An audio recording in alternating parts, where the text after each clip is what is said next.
Hi, I'm Dr. Duffey, and this is Sophie, who I'm afraid barks a lot. And hopefully she won't bark now that she's in my lap. As a college student, it's inevitable that you'll make mistakes. But some mistakes are more likely to sidetrack you than others. In this video, I want to share 11 serious mistakes I've heard frequently from college students I've counseled over the years. These are not in any particular order of importance. The first mistake some college students make is choosing the wrong career path. Advising college students about their careers is complex and not straightforward. There's a considerable variation in the quality of advice given by college teachers who have students assigned to them for advisement. Most college teachers do their very best because they care about what happens to their students. You can't count on your advisor being one of these.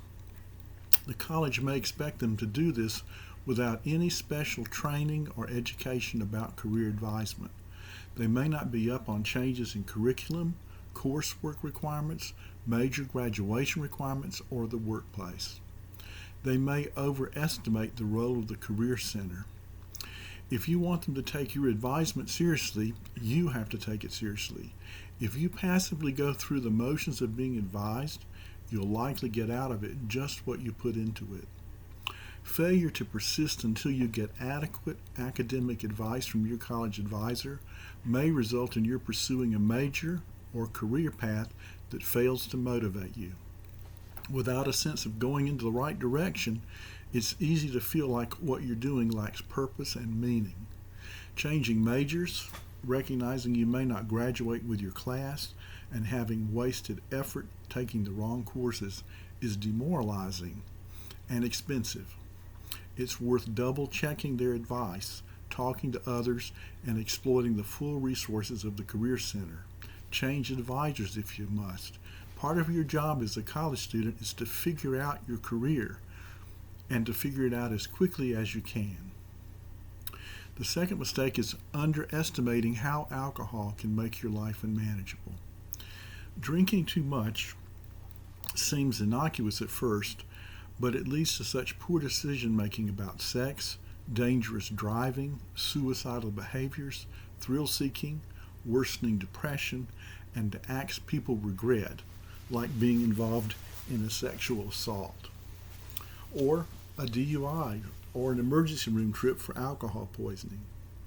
As common as binge drinking is, you're not likely to have been educated about the damaging effect it has on the brain and your ability to study. The third mistake is underestimating how hard college is. Failure to recognize that college is not high school and you have to work at it because no one saves you can put you in hot water. Procrastinating to avoid doing your assignments and missing class leads to a vicious cycle when you become too embarrassed to return to class or seek help so late. It turns into more avoidant behavior that leads to more shame and then more avoidant behavior and self-loathing. It's dangerously miserable. When you put things off, you're putting everything on your ability to quickly do a task that you're having trouble doing right now when you have plenty of time to do it. This is much pressure to put on your future self. The fourth mistake is overextending yourself. It's excellent if you have the enthusiasm and are interested in many things. You can, however, overestimate your ability to do it all. You only have so many hours in the day, so much energy in your body, and so much money in your pocket. Lack of adequate funding can sandbag you because you're working too much at your job instead of studying. You can find yourself not wanting to disappoint your boss, your friends, or your organization members by taking time to study. Studying is less fun, obviously. The book doesn't insist on your reading it, and tests might be in the distant future until they aren't. Trying to make it all fit by shortchanging your sleep and diet can be other factors that result in your burning out by exam time. These are things that students are telling me, not just advice that I'm offering you. The fifth mistake is drama. Preoccupation with relationship drama with partner, roommate, or friends based on the belief that acceptance by the individual or group is crucial to your happiness can get you nowhere. A belief that your worth is dependent on how others see you will sandbag you.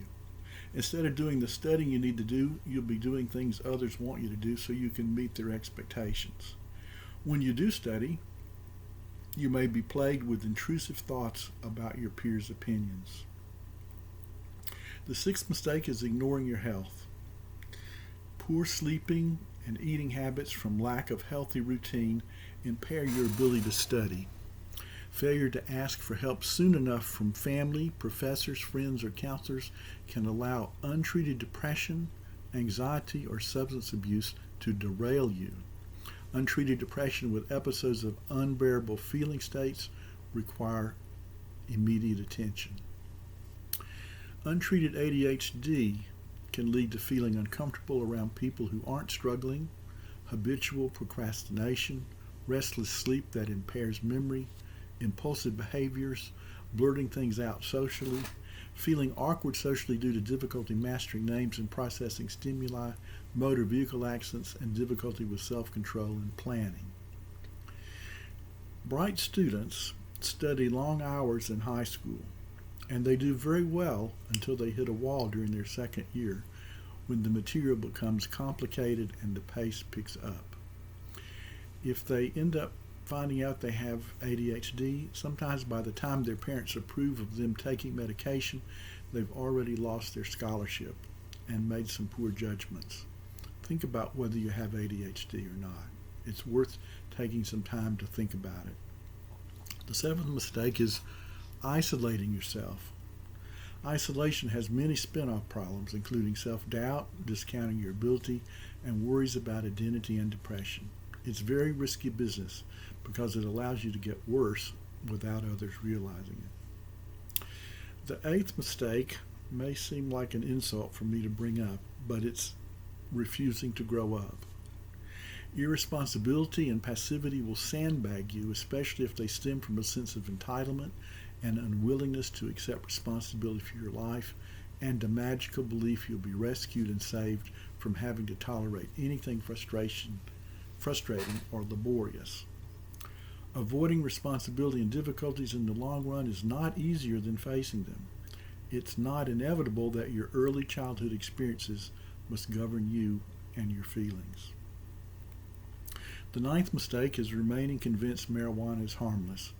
Marijuana subtly saps motivation, impairs memory, eventually leads to sleep disturbance, and makes procrastination worse. It can lead to failure to go to class, falling behind in assignments, ineffective studying, and not realizing how bad it is until the wake-up call at the end of the semester. The 10th mistake is brushing off your parents. Underestimating your parents' ability to be a source of support, shared values, acceptance, and help will lead to a failure to reach out and a sense of alienation and demoralization. Feeling alienated from your parents is worth working hard to overcome because it's a significant risk factor for suicide, in my opinion.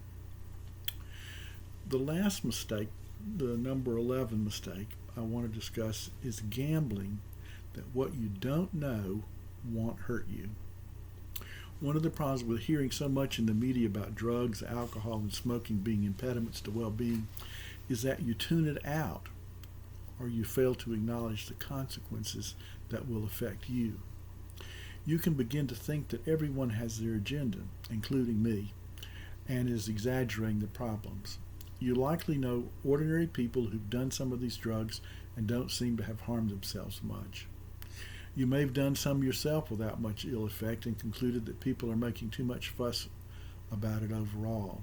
However, have you studied in detail the risks and benefits based on scientific research from respected sources? Even if you know you aren't going to do drugs and alcohol, you need to know more about how they're affecting your fellow students.